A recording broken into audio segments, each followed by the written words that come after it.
वैसे जरूरी नहीं है, लेकिन वीडियो को लाइक या फिर डिसलाइक कर दिया करें। इस मूवी के स्टार्ट में हम एक लाइटनिंग ऑब्जेक्ट को आसमान से जमीन की तरफ आते हुए देखते हैं, जिसे न्यूयॉर्क का एक छोटा लड़का जोश भी अपने टेलीस्कोप से देख रहा था। और वो बॉल तेजी से उस लड़के के घर में एक फिश बाउल में आकर गिरती है और तेजी से उस सारे पानी को एब्सॉर्ब कर लेती है, जिसे जोश हैरानी से देख रहा था। फिर नेक्स्ट सीन में मूवी में 3 महीने गुजर जाते हैं और हम दोबारा से एक बॉल को तेजी से जमीन की तरफ आते हुए देखते हैं। और ये बॉल पहले वाली बॉल से काफी बड़ी एक फायर बॉल थी, जो लिबर्टी आइलैंड के करीब पानी में क्रैश होती है। और जैसे उसकी आग बुझती है, वो बॉल एक सफेद सूट पहने आदमी के तौर पर नजर आती है। वो आदमी बहुत अजीब तरह से चलते हुए सिटी के अंदर से गुजरता है। सब लोग उसे काफी अजीब नजरों से देख रहे होते हैं। और यही रोड क्रॉस करते हुए वो एक कार से टकरा जाता है, लेकिन उसे कुछ भी नहीं होता, बस वो अपने पाँव अजीब तरह से मोड़ लेता है। और जैसे कार ड्राइवर उसे रेस्क्यू करने के लिए बाहर आती है, तो इतने में वो आदमी गायब हो जाता है। इसके बाद वो एक वीरान जगह पर जाकर खड़ा हो जाता है और उसका कान एक गेट की तरह ओपन होता है, जिसमें से एक टाइनी मैन बाहर आता है। वो टाइनी मैन एक रोप की हेल्प से उस आदमी की लेग्स पर आता है और वहाँ पर भी एक छोटा सा गेट होता है, जो वो आदमी वहीं करीब लगे बटन से खोलता है, जहाँ उसे बहुत सी वायर्स डिफेक्टेड मिलती हैं। और वो टाइनी मैन उस लेग की वायर को रिपेयर करना शुरू करता है। और यहाँ लेग को कंट्रोल करने वाला आदमी ब्रेन के पास जाता है। और ये सब कुछ देखकर हमें पता चलता है कि ये कोई आदमी या फिर एलियन नहीं है, बल्कि ये एक पूरी स्पेसशिप है, जिसको 100 टाइनी मैन्स और एलियंस कंट्रोल कर रहे हैं। इस शिप के सारे क्रू मेंबर्स को मूवी में नंबर से इंट्रोड्यूस करवाया गया है, जिसमें क्रू मेंबर नंबर 1 इस शिप का कैप्टन है और क्रू मेंबर नंबर 2 उस कैप्टन का असिस्टेंट है। पर आने वाले टाइम में वो एज कैप्टन ही नजर आएगा। और क्रू मेंबर नंबर 3 यहाँ सिस्टम इंचार्ज है। शिप का कैप्टन इस शिप को कमांड डेक से कंट्रोल करता है, जहाँ पर हर बॉडी पार्ट्स को कंट्रोल करने के लिए वहाँ पर टाइनी एलियंस थे, जो हर चीज हर काम की रिपोर्ट कैप्टन को करते थे। यहाँ रिपोर्ट में कैप्टन को सिस्टम इंजीनियर की तरफ से बताया जा रहा था कि एक्सीडेंट की वजह से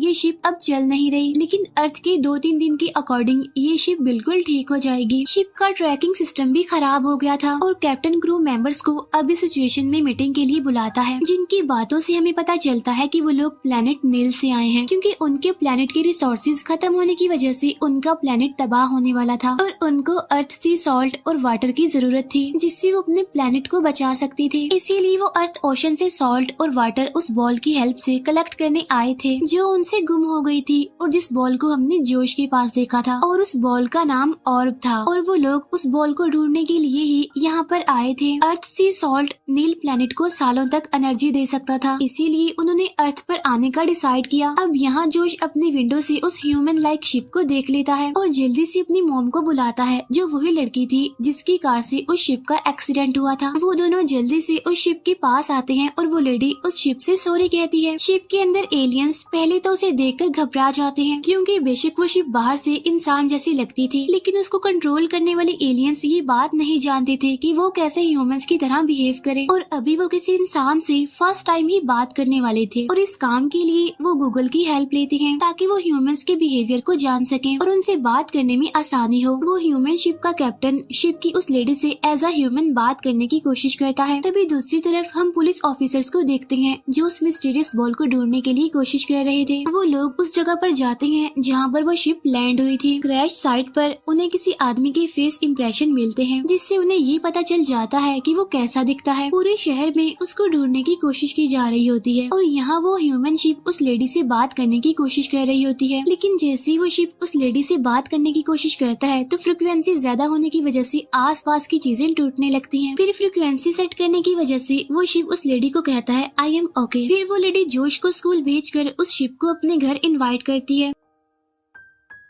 शिप का कैप्टन उस लेडी से बात करते हुए खुद को डेव नाम से इंट्रोड्यूस करवाता है और ये नाम उन्होंने अभी गूगल से ही सर्च किया था और अब से हम भी शिप को मूवी में डेव कहकर ही बुलाएंगे। डेव की आईज से शिप के क्रू मेंबर्स जोश की एक पिक्चर देखते हैं, जिसमें उन्हें उनकी गुमी हुई बॉल ऑर्ब नजर आती है। यहाँ जोश की मॉम डेव को बताती है कि ये बॉल जोश ने अपने साइंस एग्जीबिशन में दिखाई थी और अब शिप के डेव के अंदर के लोग जोश की लोकेशन को ट्रेस करते हैं और डेव लेडी को एक्सक्यूज करते हुए वहाँ से चला जाता है। डेव की मूवमेंट को यहाँ पर क्रू नंबर 2 कंट्रोल कर रहा था, जिसको इंसानों पर बहुत गुस्सा आता था क्योंकि कोई भी यहाँ पर रूल्स एंड रेगुलेशंस को फॉलो नहीं करता था, क्योंकि यहाँ पर हर कोई रूल्स एंड रेगुलेशंस के खिलाफ ही चल रहा था। और अब उनका चीफ नंबर 2 के गुस्से को देखते हुए क्रू के डॉक्टर को उस पर नजर रखने के लिए कहता है। और जब डेव एक पार्क के सामने से गुजर रहा होता है तो सारे बच्चे उसकी ड्रेसिंग को देखकर उसे आइसक्रीम मैन समझते हैं, इसीलिए डेव अपने कपड़े चेंज करने के लिए एक मॉल में जाता है। और अब ऑब्वियसली उसे कपड़े खरीदने के लिए भी पैसे चाहिए थे, इसीलिए वो अपने हाथ पर लगे स्कैनर की मदद से पैसों को स्कैन करता है और ड्रेसिंग रूम में जाकर अपनी बॉडी से उन पैसों के सेम प्रिंट निकालता है। डेव अब जोश के स्कूल जाता है, जहाँ प्रिंसिपल उसे टीचर समझकर क्लास में भेज देते हैं। डेव जोश को क्लास से बाहर लाकर पूछता है कि उसकी वो बॉल और कहाँ है, तब वो बताता है कि उसकी क्लास के कुछ बुरे लड़कों ने उससे वो बॉल ले ली थी। फिर जोश डेव को उस लड़के के घर ले जाता है, जहाँ उन्हें वो लड़का नहीं मिलता। फिर वो जोश के घर ही वापिस आते हैं। जोश को डेव के साथ टाइम स्पेंड करके काफी अच्छा लगता है और तभी वहाँ जोश की मोम आकर डेव को अपने घर डिनर के लिए रोक लेती है। तब डेव का कैप्टन ये बात मान लेता है क्योंकि उसे बाहर अभी खतरा था। यहाँ क्रू मेंबर 4 कैप्टन को बताता है कि जितना ज्यादा टाइम वो इस घर में रुकेगा उतना ही शिप यानी डेव के एक्सपोजर का ज्यादा खतरा है, लेकिन कैप्टन ये बात इग्नोर कर देता है। और अब खाना खाने के बाद वो लोग डेव को अपना घर दिखा रहे होते हैं। डेव को वहाँ पर एक पेंटिंग नजर आती है जिसकी डेव तारीफ करता है। तो वो लेडी बताती है कि ये पेंटिंग इमोशंस और लव को शो करती है। डेव उससे क्वेश्चन करता है कि हमें लव के बारे में कैसे पता चलता है, जिस पर वो कहती है कि जब ऐसा होता है तो हमें खुद ही पता चल जाता है। ये सुनकर डेव पहले तो शॉक होता है और फिर वहाँ से चला जाता है। डेव रात एक रोड पर गुजारने का डिसाइड करता है, जहाँ एक आदमी उसे सर्दी से बचने के लिए शॉल देता है। और डेव का कैप्टन इस बात से काफी इम्प्रेस होता है कि इंसान कितने रहम दिल होते हैं। और यहाँ सब एलियंस को रियलाइज होता है कि ह्यूमंस एलियन से ज्यादा एडवांस्ड है। शिप यहाँ एक रात के लिए रिटायर हो जाती है, यानी डेव सो जाता है। यहाँ शिप में यानी डेव के अंदर डॉक्टर कैप्टन को बताता है कि शिप के अंदर कुछ अबनॉर्मल बिहेवियर सामने आ रहे हैं, जिसके बाद कैप्टन कंट्रोल रूम में जाकर देखते हैं कि क्रू मेंबर नंबर 3 अभी तक काम कर रही है। और वो कैप्टन को बताती है कि उसने एक ऐसी फाइल ढूंढी है जो ह्यूमंस अपनी लाइफ में एक बार जरूर देखते हैं, और ये एक अमेरिकन इमोशनल मूवी थी। कैप्टन और नंबर 3 वो मूवी देखते हैं जिसके एंड पर वो दोनों रो रहे थे। इसके बाद कैप्टन और नंबर 3 सोने के लिए चले जाते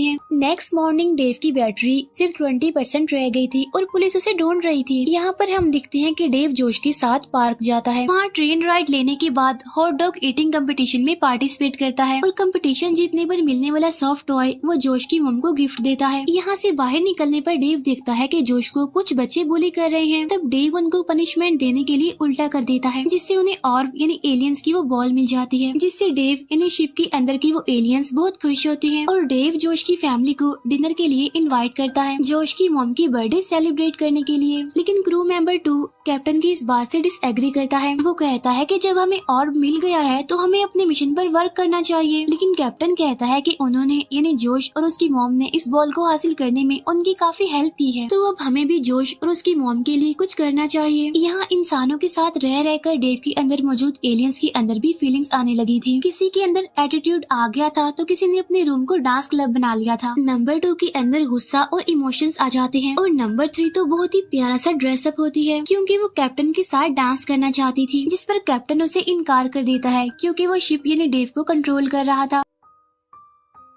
और डेव भी पार्टी में उस लेडी के साथ डांस कर रहा था। और नंबर 3 यहाँ पर हर्ट होकर वहाँ से चली जाती है। यहाँ होटल से डेव को पुलिस अरेस्ट कर लेती है और शिप के अंदर सबकी बदले हुए बिहेवियर से नंबर 2 को बहुत गुस्सा आता है और वो शिप आर्मी को अपने साथ मिलाकर अब अपने मिशन पर काम करने के लिए सबको कहता है। और सारी क्रू यहाँ तक कि नंबर 3 भी नंबर 2 के साथ मिल जाती है। इन्वेस्टिगेशन रूम में डेव की ओपन स्पीकर की वजह से ऑफिसर एलियंस की सारी बातें सुन रहे होते हैं। तब उनकी बातों से पुलिस को लगता है कि ये एक एलियन सोल्जर है। फिर वो दोनों पुलिस ऑफिसर्स इन्वेस्टिगेशन रूम से चले जाते हैं। शिप के अंदर अब न्यू लीडर सबको वार्न करता है कि अब यहाँ पर कोई भी अन एलियन बिहेवियर शो नहीं करेगा। और यहीं पर डेव यानी वो शिप अपने हैंड पिस्टल को यूज करते हुए पुलिस स्टेशन की वॉल को तोड़ देता है और यहाँ से बाहर जाने लगता है। पुलिस उसे रोकने के लिए उसे शूट करती है पर कोई भी बुलेट उस पर कोई असर नहीं करती। डेव यानी उस शिप के अंदर एक एलियन अपने न्यू लीडर के गुस्से से बचने के लिए शिप से बाहर जंप कर देता है। डेव की आई से नंबर 2 यानी न्यू लीडर पुलिस स्टेशन में जोश और उसकी मदर को देखता है, पर अपने न्यू लीडर के अकॉर्डिंग डेव अपने मिशन को पूरा करने के लिए आगे बढ़ जाता है। नंबर 2 जोश से अब बहुत ज्यादा काम ले रहा था, जिसकी वजह से नंबर 3 को मिशन खराब होने की टेंशन हो जाती है, इसीलिए वो जल्दी से अपने असल कैप्टन को छुड़वा लेती है। लेकिन वो दोनों पकड़े जाते हैं और उनको डेव की नोज के जरिए बाहर निकाल दिया जाता है और अब वो टाइनी एलियंस, ह्यूमन और डॉग से बचने की कोशिश कर रहे होते हैं। अब वो दोनों लड़ते हुए एक प्लास्टिक बैग देखते हैं और वो उसे as a hot air balloon use करके शिप तक पहुंचने की कोशिश कर रहे होते हैं, लेकिन वो बैग बस के